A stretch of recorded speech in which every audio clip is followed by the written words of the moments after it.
जम्मू कश्मीर के पुलवामा में देर रात से ही सुरक्षा बल और आतंकियों के बीच मुठभेड़ जारी है। पुलवामा के त्राल में सुरक्षा बल और आतंकियों में मुठभेड़ चल रही है। बताया जा रहा है कि वहां 2 से 3 आतंकी छिपे हैं। रिफत अब्दुल्ला हमारे साथ हमारे सहयोगी इस वक्त जुड़ चुके हैं। रिफत, फिलहाल क्या जानकारी मिल रही है? पूरे इलाके को घेर लिया गया है? देखिए, ये जो सोपोर का एरिया है, मॉडल टाउन सोपोर में अभी अभी वहां पे फायरिंग हुई है और जिस तरीके से बताया जा रहा है कि वहां पे नाका लगा था सीआरपीएफ और पुलिस का, उस पे मिलिटेंटों ने फायरिंग की है। डिटेल्स अभी बात आ रही है, लेकिन काफी देर तक फायरिंग हुई है। पूरे एरिया को अभी बंद कर दिया गया है। वहां पे सर्च ऑपरेशन शुरू किया गया है। कॉर्डन उसी टाइम लगा था जब फायरिंग की आवाज सुनाई दी गई थी, क्योंकि वहां पे जो नाका है वहां पे तैनात थे सीआरपीएफ और पुलिस के लोग, और वहां पर ही ये फायरिंग हुई है। जबरदस्त फायरिंग हुई है। अभी डिटेल्स आना बाकी है कि क्या मिलिटेंटों ने उस पर हमला किया था और उसके बाद रिटायलेटरी फायर में क्या मिलिटेंटों पे फायरिंग की गई। अभी बाकी डिटेल्स इमर्ज हो रही है, लेकिन वहां पे अटैक जरूर हुआ है। रिफत, जरा बताइए, जिस इलाके में ये मुठभेड़ चल रही है वो इलाका कैसा है और क्या 2 से 3 ही आतंकी हो सकते हैं और कितना वक्त लगेगा इस ऑपरेशन को अंजाम देने में? देखिए, जिस तरीके से अर्पिता मैंने ये कहा कि एक तो त्राल में जो है वो कल शाम से एनकाउंटर लगातार जारी है। वहां पे हालांकि अभी फायरिंग का सिलसिला रुका पड़ा है, क्योंकि कल जिस तरीके से कांटेक्ट एस्टैब्लिश हुआ था कॉर्डन सर्च ऑपरेशन होने के बाद, उसके बाद रात भर जो है कॉर्डन को मजीद एक्सटेंड कर दिया गया, लेकिन फायरिंग का सिलसिला रुका था। अभी ये समझा जा रहा है कि मिलिटेंट जो है अपनी जगह से दूसरी जगह पे पहुंच गए हैं, क्योंकि बहुत मकान इर्द गिर्द हैं, लेकिन अभी लगातार वहां पे सर्च हो रही है। लेकिन सोपोर में जो अभी ये हुआ है, समझा जा रहा है कि मिलिटेंटों ने जो अटैक किया है वो नाका पार्टी पे किया है वहां पे, और उसके बाद अब देखना यह होगा कि क्या वो भाग निकलने में कामयाब हो गए या रिटायलेटरी फायर में उनके साथ जो है मुठभेड़ शुरू हुई है। क्योंकि जिस तरीके से फायरिंग लगातार सुनाई दी, तो उससे लगता है कि वहां पे रिटायलेटरी फायर और पहले मिलिटेंटों ने हमला किया था, और जो रिटायलेटरी फायर हुआ पुलिस और सीआरपीएफ की तरफ से, अब देखना होगा कि क्या एनकाउंटर में वो तब्दील हो गया, क्या उसी एरिया में मिलिटेंट है, क्योंकि एरिया को कॉर्डन किया गया और बाकी रिइंफोर्समेंट बुलाई जा रही है। मध्य प्रदेश में शिवराज सरकार के 100 दिन पूरे होने पर कांग्रेस ने काला दिवस मनाया। मध्य प्रदेश कांग्रेस की अपील पर पार्टी से जुड़े तमाम संगठन राज्य में जगह जगह शिवराज सरकार के खिलाफ प्रदर्शन करते दिखे। और इसी की एक झलक भोपाल के रोशनपुरा इलाके में दिखी, जहां कांग्रेस से जुड़े कई संगठनों के कार्यकर्ता सड़कों पर नारेबाजी करते हुए नजर आए। भोपाल में कांग्रेस का प्रदर्शन देखिए, 100 दिन पूरे होने पर कांग्रेस की कमलनाथ सरकार गिरने के बाद अब ये 100 दिन शिवराज की सरकार के हुए हैं। कुछ प्रदर्शनकारियों के हाथों में काले झंडे दिखे, तो कई महिला प्रदर्शनकारी काले लिबास में ही नजर आईं। हाथों में शिवराज सरकार के विरोध की तख्तियां लिए प्रदर्शनकारियों ने शिवराज सरकार के साथ ही ज्योतिरादित्य सिंधिया के खिलाफ भी नारेबाजी की। प्रदर्शनकारियों ने बीजेपी पर जोड़ तोड़कर सरकार बनाने का आरोप लगाया और दावा किया कि शिवराज की हुकूमत में जनता महंगाई से लेकर हर मोर्चे पर परेशान है। प्रजातंत्र की हत्या की है भारतीय जनता पार्टी ने, और 100 दिन के अंदर मध्य प्रदेश की जनता बर्बाद हो गई है। एलएसी पर तनाव के बीच कल चुशूल में भारत और चीन के बीच सेना के कोर कमांडर स्तर की बैठक 12 घंटे से ज्यादा चली। ये बैठक मंगलवार यानी कल सुबह तकरीबन 11 बजे शुरू हुई थी, जो कि देर रात 11 बजे के बाद तक चलती रही। इससे पहले दोनों देशों के बीच कमांडर स्तर की बातचीत 22 जून और 6 जून को एलएसी के करीब चीन के हिस्से वाले मोल्डो में हुई थी। पहली बार 6 जून को कमांडर स्तर की वार्ता हुई थी, जिसमें दोनों पक्ष कई स्थानों पर पीछे हटने के लिए सहमत हो गए थे। भारत ने तब चीन से एलएसी पर 4 मई से पहले की अपनी सैन्य पोजीशन पर लौटने के लिए कहा था। संदीप बोल हमारे साथ हमारे सहयोगी इस वक्त जुड़ चुके हैं। संदीप, इतनी लंबी चली ये बैठक, उसके बाद अब क्या निष्कर्ष निकला? देखिए, अभी फिलहाल जो बातें सामने आ रही हैं उसमें यही है कि चीन जिस तरीके से 22 तारीख को जो सहमति बनी थी दोनों देशों के सेना के कोर कमांडर लेवल पे, वो जो है जमीन पे उतरता नजर नहीं आ रहा था। कई जगह ऐसी थी जहां से सिर्फ चीन जो है दिखावे के तौर पर जो है सिर्फ गाड़ियां आगे पीछे ही उसने की, बहुत ज्यादा नफरी कम नहीं की थी। उसको लेकर जो भारत की तरफ से जो है बातें रखी गई कि जो सहमति 22 तारीख को बनी थी उसको जल्द से जल्द अमली जामा पहनाया जा सके, खासतौर पे चाहे गलवान घाटी हो या फिर पेंगोंग त्सो लेक, क्योंकि वहां पे चीन का अभी भी जो है जमावड़ा लगा हुआ है। और दोनों देशों ने इस बात पे सहमति हुई थी कि धीरे धीरे फेज बाय फेज जो है सेना की कमी करेगा चीन। भारत ने अपना पक्ष रखा था, लेकिन वो जो है ग्राउंड पर नजर नहीं आया, इसलिए भारत ने इस बैठक को कॉल किया था। तकरीबन 12 घंटे तक बैठक चली, 12 घंटे के आसपास जो है बैठक चली। इससे पहले भी जो है 10 घंटे ज्यादा बैठक चली थी, जो 22 जून को हुई थी। उम्मीद यही जताई जा रही है कि भारतीय सेना की तरफ से कोई आधिकारिक जानकारी दोपहर तक आ सकती है कि आखिर चीन ने भारतीय सेना की जो बात थी, जो उनकी जो बातें थी, उस पर उन्होंने क्या रिएक्ट किया। हालांकि अभी तक जो है किसी भी तरीके की आधिकारिक तौर पर जो है मीटिंग में, बैठक में क्या बातचीत हुई है, इसके बारे में सेना ने कोई भी जानकारी फिलहाल साझा नहीं की। जी। उधर दिल्ली की रोहिणी में एक तेज रफ्तार कार ने 2 बच्चों समेत 4 लोगों को कुचल दिया। हादसे में 2 लोगों की मौत हो गई, जबकि 2 घायल बच्चों का अस्पताल में इलाज चल रहा है। बताया गया कि हादसे का शिकार हुए लोग वहां के एक मंदिर के बाहर फुटपाथ पर बैठे हुए थे। तभी एक तेज रफ्तार कार ने उन्हें कुचल दिया और उसके बाद डिवाइडर से टकराकर रुक गई। हादसे के बाद कार का ड्राइवर और उसमें सवार 4 लोग फरार हो गए। खबर पाकर वहां पहुंची पुलिस ने कार के मालिक का पता लगा लिया और आरोपियों की तलाश कर रही है। एक्सीडेंट कार आई और उसने एकदम से रैश ड्राइविंग करते हुए यहाँ मंदिर के पास में भिखारी बैठे होते हैं, तो उनके अंदर गाड़ी घुसा दी और जिसके अंदर एक महिला, एक पुरुष और एक बच्चा, तीनों बुरी तरीके से गाड़ी के चपेट में आ गए। दिलजीत दोसांझ ने सुशांत सिंह राजपूत पर एक भावुक पोस्ट लिखी। दिलजीत दोसांझ ने सुशांत सिंह राजपूत को याद कर सोशल मीडिया पर एक भावुक पोस्ट लिखी और प्रशंसकों से उनकी आखिरी फिल्म दिल बेचारा देखने की अपील की। यूपी के आगरा समेत कई जिलों में टिड्डियों से फसलों को बचाने के लिए ड्रोन से भी दवा का छिड़काव किया गया। यूपी के बाराबंकी में पूर्व केंद्रीय मंत्री बेनी प्रसाद वर्मा के बड़े बेटे दिनेश वर्मा की कोरोना वायरस से मौत हो गई। उनका दिल्ली के एक अस्पताल में इलाज चल रहा था। इसी साल मार्च में बेनी प्रसाद वर्मा का भी निधन हो गया था। सूरत में हीरों से जुड़ा 80% कारोबार अगले 7 दिन के लिए फिर बंद हो गया। हीरा कारोबार से जुड़े अब तक करीब 700 लोग कोरोना वायरस की चपेट में आ चुके हैं, जिसके बाद इलाके के कुछ हिस्से को कंटेनमेंट जोन में बदल दिया गया है। श्रुति हासन ने पियानो बजाने का एक वीडियो सोशल मीडिया पर शेयर किया।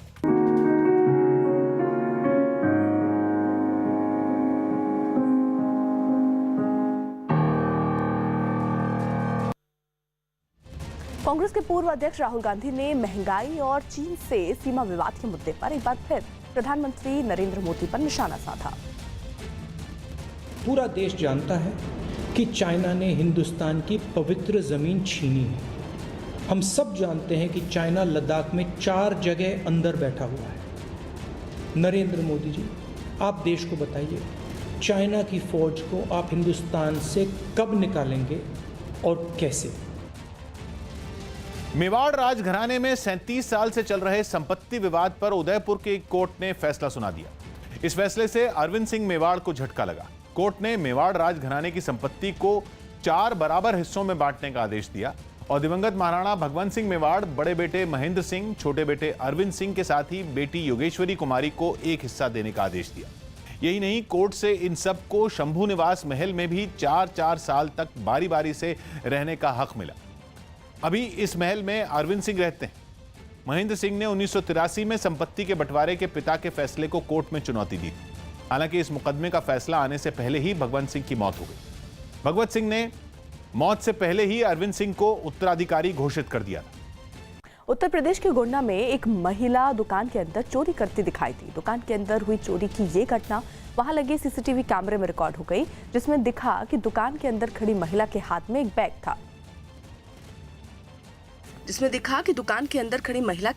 बैग था। और वो दुकानदार से कुछ बातें कर रही थी। इसी बीच वो दुकानदार से कुछ सामान मांगती है, लेकिन दुकानदार जैसे ही सामान लेने के लिए काउंटर से अंदर की तरफ जाता है, महिला काउंटर पर रखे एक पापड़ के पैकेट को बड़ी सफाई से उठाकर अपने बैग में रख लेती है। इसी बीच दुकानदार कुछ सामान लाकर महिला को दे देता है, लेकिन वो ये नहीं देख पाता कि इतनी देर में महिला ने काउंटर पर रखे सामान पर हाथ साफ कर दिया। दुकानदार को चोरी का पता बाद में सीसीटीवी की रिकॉर्डिंग देखने पर लगा। अमेरिका के कैलिफोर्निया में जंगल में लगी आग में झुलसकर एक आदमी की मौत हो गई, जबकि 40 मकानों को आग ने काफी नुकसान पहुंचाया। हालांकि खतरे को देखते हुए एहतियातन वहां के सभी मकानों को प्रशासन की ओर से पहले ही खाली करवा लिया गया, क्योंकि तेज हवाओं की वजह से जंगल में लगी आग जल्द ही रिहायशी इलाके तक पहुंच गई। कई घरों को जलाने के बाद आग की लपटों ने वहां की सड़कों को भी घेर लिया। काले धुएं ने आसपास के पूरे इलाके को ढक लिया, जिसकी वजह से सामने कुछ भी साफ दिखाई नहीं पड़ रहा था। जंगल में आग इस कदर फैल गई कि उसने वहां के एक बड़े हिस्से को अपनी चपेट में ले लिया। आग की लपटें और धुएं का गुबार काफी दूर से उठता दिखाई पड़ रहा था। हालांकि फायर ब्रिगेड के कर्मचारी आग बुझाने की कोशिश में जुटे दिखे। A lot of times firefighters can't even get close enough to the flames to be able to go direct or make a direct attack on the fire. सामने आई एक तस्वीर में आग से हुई बर्बादी का मंजर साफ दिखाई दिया। कई मकान जले नजर आए और घरों में रखा सारा सामान भी जलकर राख हो गया। घटना में जो लोग बेघर हो गए उन्हें प्रशासन की ओर से बनाए गए राहत शिविरों में रखा गया, जहां पर उनके खाने पीने का भी पूरा इंतजाम नजर आया। ड्यूटी पर नहीं आने की वजह से मुंबई पुलिस ने अपने ही 6 पुलिस वालों के खिलाफ केस दर्ज किया। कोरोना काल में मुंबई पुलिस के जवान पिछले 3 महीने से लगातार ड्यूटी कर रहे हैं। वहीं दूसरी तरफ कुछ ऐसे पुलिस वाले हैं जो बिना कोई वजह बताए पिछले 2 महीने से ड्यूटी पर नहीं आ रहे हैं। पुलिस के आला अधिकारियों के मुताबिक ऐसे पुलिस वालों से लगातार संपर्क करने और ड्यूटी पर वापस आने के आदेश के बाद भी वो बिना कोई वजह बताए घर पर बैठे हैं और ड्यूटी पर नहीं आ रहे हैं, जिसके बाद मुंबई पुलिस ने सख्त कदम उठाते हुए मुंबई की बोरीवली पुलिस स्टेशन में 6 पुलिसकर्मियों पर बॉम्बे पुलिस एक्ट और डिजास्टर एक्ट के तहत मामला दर्ज कर जांच शुरू कर दी। यही नहीं, आला अधिकारियों ने अपने सभी डीसीपी से ऐसे पुलिस वालों की लिस्ट मांगी जो बिना किसी वजह के ड्यूटी पर नहीं आ रहे हैं।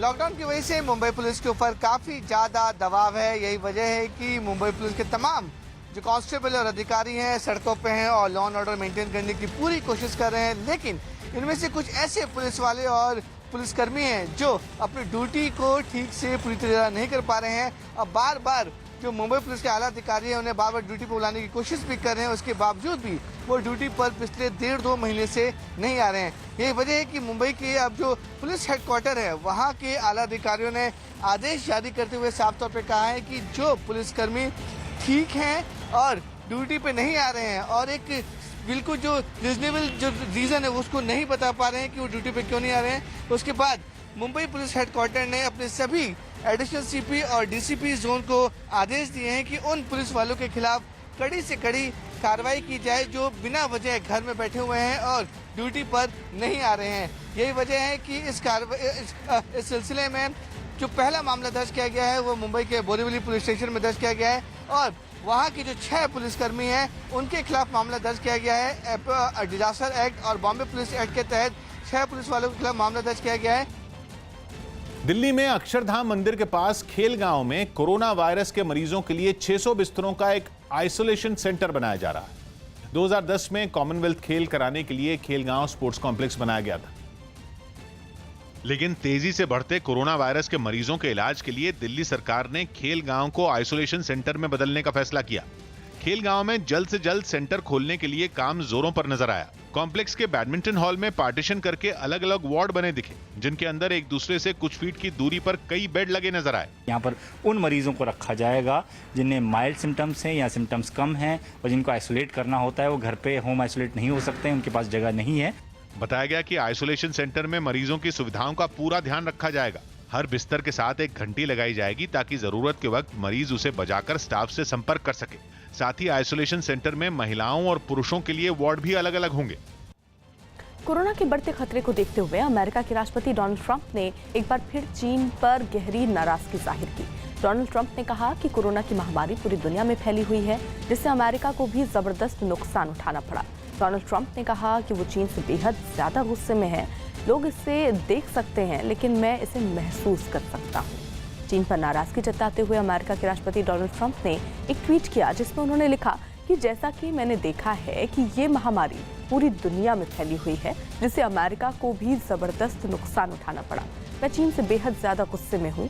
लोग इसे देख सकते हैं लेकिन मैं इसे महसूस कर सकता हूँ। बंगाल सरकार ने अगले साल जून तक गरीबों को मुफ्त राशन देने का ऐलान किया। पश्चिम बंगाल की मुख्यमंत्री ममता बनर्जी ने अगले साल जून तक जरूरतमंदों को मुफ्त राशन देने का ऐलान किया। यूपी के सीएम योगी आदित्यनाथ ने झांसी दौरे पर सूखे की मार झेल रहे बुंदेलखंड के लिए हर घर नल का जल योजना की शुरुआत की। इस योजना से 12 जगहों पर पाइपलाइन के जरिए पानी पहुंचाया जाएगा। फ्रांस की रक्षा मंत्री ने राजनाथ सिंह को एक खत लिखा और लद्दाख में शहीद हुए भारतीय जवानों को श्रद्धांजलि दी। साथ ही उन्होंने भारत का साथ देने की बात दोहराई। पाकिस्तान में काम कर रही चीन की कुछ कंपनियों ने मुस्लिम कर्मचारियों के नमाज पढ़ने पर रोक लगा दी। टीम इंडिया के बल्लेबाजी कोच विक्रम राठौर ने उम्मीद जताई कि ऋषभ पंत जल्द दबाव से उबर जाएंगे। पंत खराब प्रदर्शन के बाद आलोचकों के निशाने पर रहे हैं। चीन के जिजियांग में भारी बारिश और बाढ़ की वजह से हालात बेकाबू हो गए। जून से शुरू हुई बाढ़ से दक्षिणी चीन में अब तक 78 लोगों की मौत या उनके गायब होने की खबर है। जबकि कई दिनों से हो रही भारी बारिश की वजह से दक्षिणी चीन में 10,000 से ज्यादा मकान तबाह हो गए। इस तबाही में चीन का जिजियांग इलाका भी शामिल है, जहां भारी बारिश और बाढ़ की वजह से हर तरफ पानी ही पानी नजर आया। बाढ़ का सबसे ज्यादा असर गांव के इलाकों में हुआ, जहां सड़कों पर पानी ऐसे भर गया मानो वहां कोई तेज धार बह रही हो। सड़कें, मकान, गाड़ियां सब पानी में डूबे दिखे। इस दौरान राहत और बचाव की टीमें नाव की मदद से लगातार लोगों को बचाने में जुटी दिखाई दी। जहां तक नजर गई हर तरफ पानी ही पानी नजर आया। वहीं तेज बहाव में फंसे कई लोगों को निकालने के लिए कुछ जगहों पर रस्सियों की मदद भी लेनी पड़ी। इस दौरान कुछ लोग डंडे की मदद से भी बाढ़ में फंसे लोगों को निकालते दिखे। हालात इतने बिगड़ गए कि नदी और सड़क में फर्क करना मुश्किल हो गया। सिर्फ जिजियांग ही नहीं, दक्षिणी चीन के कई दूसरे जगहों पर भी भारी बारिश और बाढ़ की वजह से तबाही जैसे हालात नजर आए। गुइचो में तो सड़कें नदियों में बदल गईं, जहां सड़क पर खड़ी गाड़ियां पूरी तरह पानी में डूबी नजर आईं। इस दौरान राहत और बचाव की टीम बाढ़ में फंसी महिलाओं और बच्चों को निकालती दिखी। सड़कों पर घुटनों के ऊपर तक पानी भर गया। हालात का अंदाजा इसी बात से लगाया जा सकता है कि जिन सड़कों पर कल तक गाड़ियां गुजरती थीं, वहां चलना तक मुश्किल हो गया है। चीन के सिचुआन में भी बारिश और बाढ़ का कहर दिखा। राहत और बचाव की टीम वहां बाढ़ में फंसी एक कार को धक्का मारते दिखाई दी। सड़कों पर बाढ़ का पानी तेज बहाव में ऐसे बह रहा था मानो वो अपने साथ सब कुछ बहा ले जाएगा। कई जगहों पर सड़क से नीचे गिरता पानी ऐसा दिखा मानो वहां कोई झरना बह रहा हो। चीन के सिचुआन में बारिश और बाढ़ की वजह से 12 लोगों की मौत हो गई, जबकि 10 से ज्यादा लोग लापता हैं। चीन में एक ऐसे वायरस की पहचान की गई है जो कोरोना से भी ज्यादा घातक और खतरनाक साबित हो सकता है। बताया जा रहा है कि चीन में वैज्ञानिकों ने सूअरों में ऐसे वायरस की पहचान की है जो महामारी की शक्ल ले सकता है। रिसर्च में दावा किया गया है कि इस वायरस में वो सभी लक्षण हैं जो इंसानों के लिए इसे खतरनाक बना सकते हैं। इसके अलावा वैज्ञानिकों ने कोरोना की तरह इस वायरस के भी एक इंसान से दूसरे इंसान में फैलने की पुष्टि की। हालांकि अब तक चीन में इस वायरस ने किसी को अपना शिकार नहीं बनाया। कोरोना के बढ़ते खतरे और रोज हो रही मौत के बीच एक अच्छी खबर भी सामने आई। मुंबई के पास ठाणे में एक 103 साल के बुजुर्ग ने कोरोना को मात दे दी और ठीक होने के बाद उन्हें अस्पताल से छुट्टी मिल गई। 1917 में जन्मे सुखा सिंह छाबड़ा नाम के बुजुर्ग को तबियत खराब होने के बाद 2 जून को ठाणे के एक अस्पताल में भर्ती कराया गया था। उनकी उम्र को देखते हुए उन्हें आईसीयू में रखा गया था। 14 दिन के बाद उनकी सेहत में सुधार आने लगा और 24 दिन अस्पताल में भर्ती रहने के बाद जब वो पूरी तरह से स्वस्थ हो गए तो उन्हें अस्पताल से छुट्टी दे दी गई। 103 साल की उम्र में कोरोना को मात देने वाले सुखा सिंह छाबड़ा जब अस्पताल से जाने लगे तो वहां के कर्मचारियों ने तालियां बजाकर खुशी जताई। Members please. कोरोना संकट से निपटने के लिए मुंबई पुलिस की 2 किलोमीटर की बंदिश का असर तीसरे दिन भी दिखा, जिसके बाद महाराष्ट्र सरकार राज्य के बाकी हिस्सों में भी इस नियम को लागू करने पर विचार कर रही है। बीते 2 दिनों में पुलिस की सख्ती के बावजूद मुंबई की सड़कों पर गाड़ियों की भीड़ थी और कई इलाकों में जैम लगा हुआ। लेकिन तीसरे दिन मुंबई की सड़कों पर गाड़ियां सामान्य रफ्तार में चलती नजर आईं। एक दिन पहले जो वेस्टर्न एक्सप्रेस हाईवे पूरी तरह जैम था, वहां भी गाड़ियों की तादाद काफी कम दिखी। सड़कों पर ट्रैफिक के कम होने की बड़ी वजह यह रही कि पुलिस ने बीते 2 दिनों में 2 किलोमीटर के दायरे से बाहर घूमने वाले हजारों लोगों की गाड़ियां जब्त कर ली, जिससे सबक लेते हुए बेवजह घूमने वालों की तादाद में कमी आई। पिछले 2 दिनों से जिस तरह से मुंबई पुलिस ने जबरदस्त चेकिंग अभियान चलाया, उसका असर आज तीसरे दिन होता दिख रहा है। बताया गया कि 2 दिन के अंदर करीब 23,000 गाड़ियों को जब्त किया गया। पुलिस ने साफ किया कि कोरोना से निपटने के लिए आगे भी ऐसी ही सख्ती जारी रहेगी। अगर आपके पास कोई ज़रूरी काम नहीं है, जिसकी वजह से आपको बाहर निकलने की ज़रूरत नहीं है, तो आप उसे अपनाएं। उत्तर प्रदेश के मुख्यमंत्री योगी आदित्यनाथ ने प्रधानमंत्री मोदी के गरीब अन्न कल्याण योजना को नवंबर तक बढ़ाने के फैसले का स्वागत किया। मैं आभारी हूं आदरणीय प्रधानमंत्री जी का।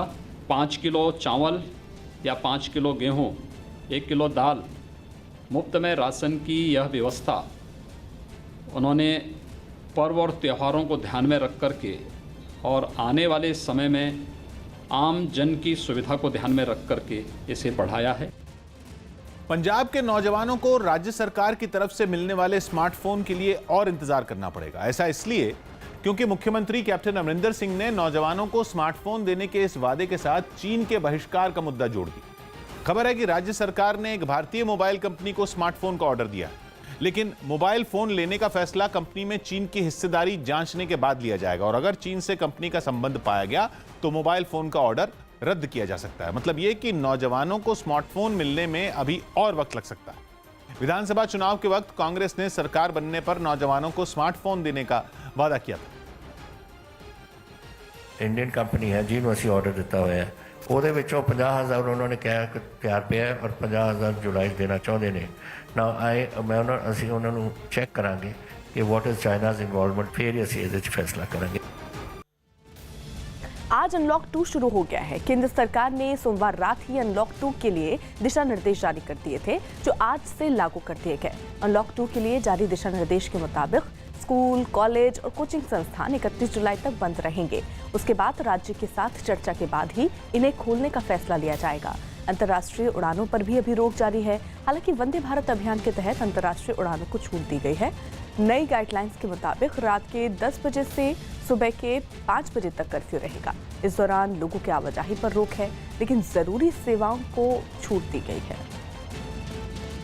हालांकि इसके साथ ही साथ दुकानों में अब 5 से ज्यादा लोग एंट्री कर सकते हैं, लेकिन सोशल डिस्टेंसिंग और मास्क का लगाना अनिवार्य है।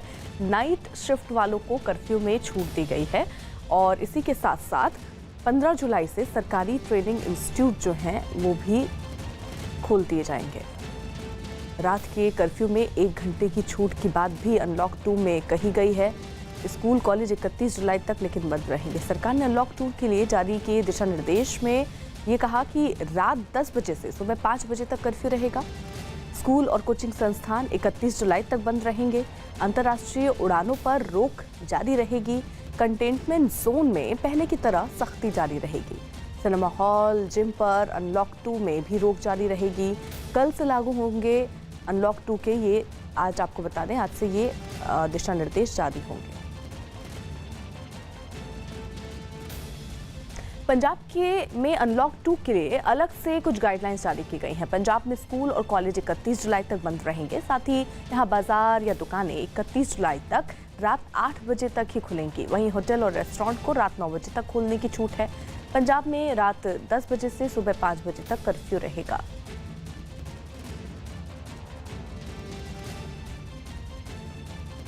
टिड्डियों के खात्मे के लिए केंद्र सरकार ने पहली बार हेलीकॉप्टर इस्तेमाल करने का फैसला लिया। दिल्ली के पास ग्रेटर नोएडा से राजस्थान के लिए हेलीकॉप्टर भी रवाना किया गया ताकि पाकिस्तान से आ रही टिड्डियों पर आसमान से केमिकल का छिड़काव किया जा सके। क्योंकि देश के कई राज्यों में टिड्डियों के हमले लगातार बढ़ रहे हैं, जिसे देखते हुए कृषि मंत्रालय ने इन्हें खत्म करने के लिए पहली बार हेलीकॉप्टर इस्तेमाल करने का फैसला लिया।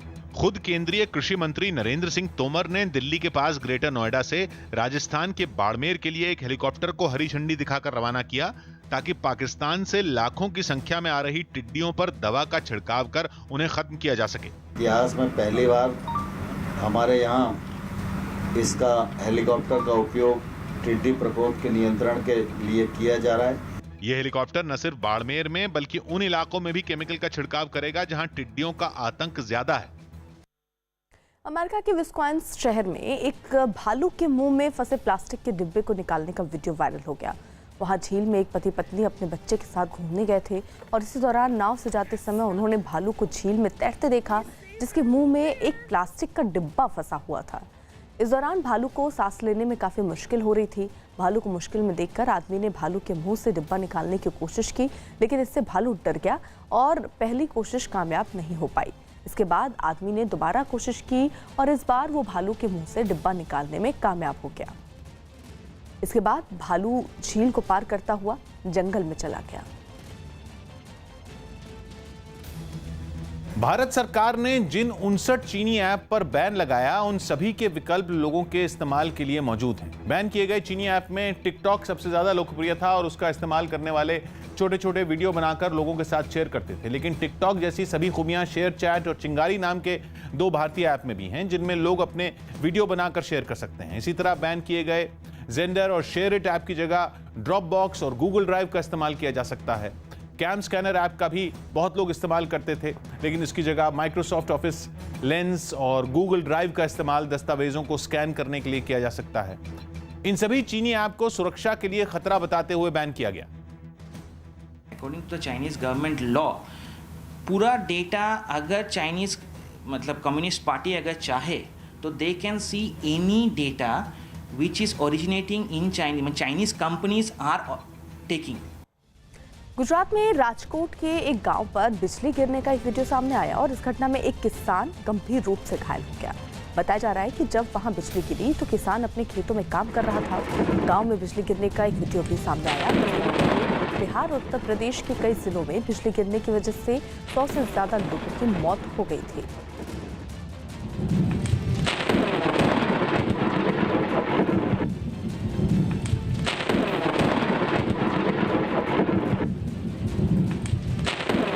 कोरोना की वैक्सीन पर बैठक की। प्रधानमंत्री मोदी ने कोरोना वायरस की वैक्सीन की तैयारियों पर एक बड़ी बैठक की। कलकत्ता हाईकोर्ट ने एक जनहित याचिका पर सुनवाई करते हुए चाइनीज मांझे के इस्तेमाल पर रोक लगा दी। दिल्ली में कांग्रेस नेता अहमद पटेल के घर पर पहुंची ईडी की एक टीम ने उनसे पूछताछ की। मुंबई में अधिकारियों के आदेश के बाद भी ड्यूटी पर नहीं आने वाले 6 पुलिस वालों के खिलाफ केस दर्ज किया गया। मध्य प्रदेश के मंडला में एक आदमी ने जिला पंचायत दफ्तर के अंदर एक महिला कर्मचारी की हत्या कर दी। अमेरिका के फ्लोरिडा में एक बुजुर्ग महिला की आखिरी इच्छा पूरी करने के लिए एक गायक ने उनके घर जाकर परफॉर्म किया। बताया गया 86 साल की महिला मरने से पहले अपने पसंदीदा गायक को गाते हुए सुनना चाहती थी। उनकी बेटियों ने गायक से संपर्क किया और वो उनके घर पहुंच गए। गायक ने बिस्तर पर लेटी बीमार महिला के पास इस तरह गाने गाए मानो वाकई कोई कॉन्सर्ट चल रहा हो। बुजुर्ग भी गानों का लुत्फ उठाती नजर आई। हालांकि इसके कुछ दिन बाद महिला की मौत हो गई।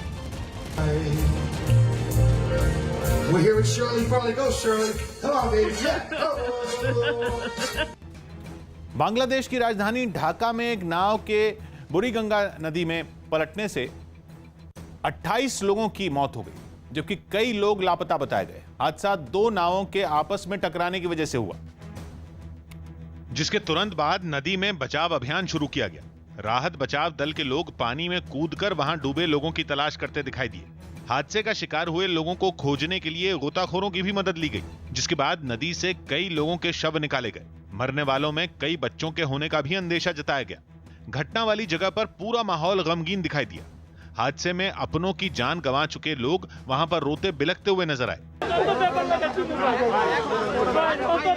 बताया गया कि हादसे के समय नाव पर करीब 100 लोग सवार थे, जो नाव पर बैठकर ढाका से मुंशीगंज जा रहे थे। पुलिस ने बताया कि लोगों की तलाश में थोड़ी मुश्किल आ रही है, क्योंकि पानी काफी मिट्टी वाला है।